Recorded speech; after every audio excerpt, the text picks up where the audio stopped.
Bengals name their captains for 2023. Joe Burrow has a good day, and Chido Awuzie will play Sunday in Cleveland. Mike Petraglia outside Paycor Stadium.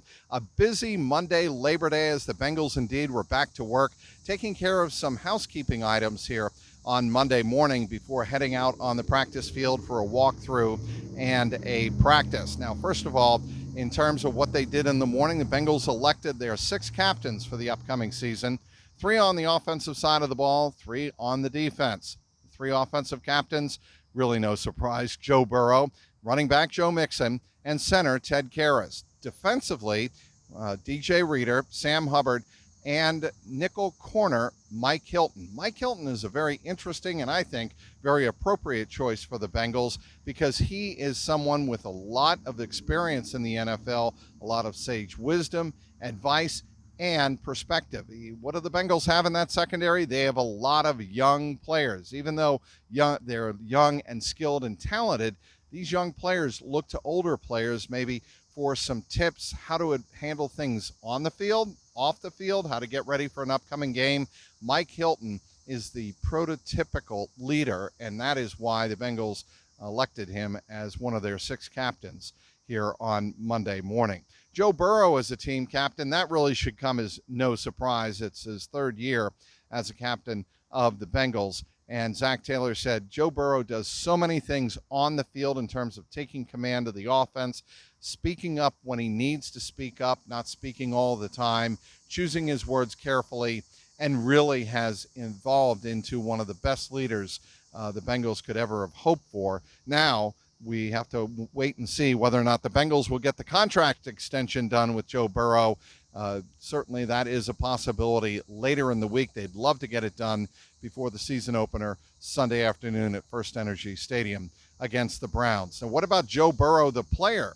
Well, Joe Burrow had a very good day on the field, and that was good to see. Those are the words from Zach Taylor here on Monday after practice. A good day of practice for Joe Burrow. He looks more crisp, better and better each day as he comes back from that strained right calf. It'll be interesting to see Joe Burrow back in full pads, we expect, on Sunday. The Bengals were just in shorts and shells here on Monday afternoon, but full pads are expected on Wednesday as the Bengals get ready for the Cleveland Browns. Joe Burrow will likely be involved in team drills, and if he's involved fully in team drills on Wednesday, expect to see him ready to play. Zach Taylor said he's still day-to-day technically. He would not commit to him starting at quarterback on Sunday in Cleveland, but all signs certainly point in that direction. Chido Awuzie, he will play. He will return to the NFL on the very same field where he injured that ACL and tore that ACL last Halloween.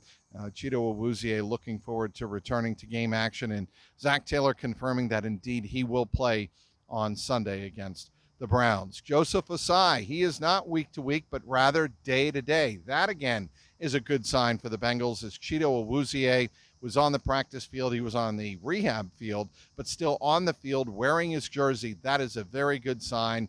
We'll see how the Bengals adjust and move forward with Ossai's sprained right ankle going forward. But again, a good sign for the Bengals that Ossai was on the practice field in uniform going through some drills on the rehab field.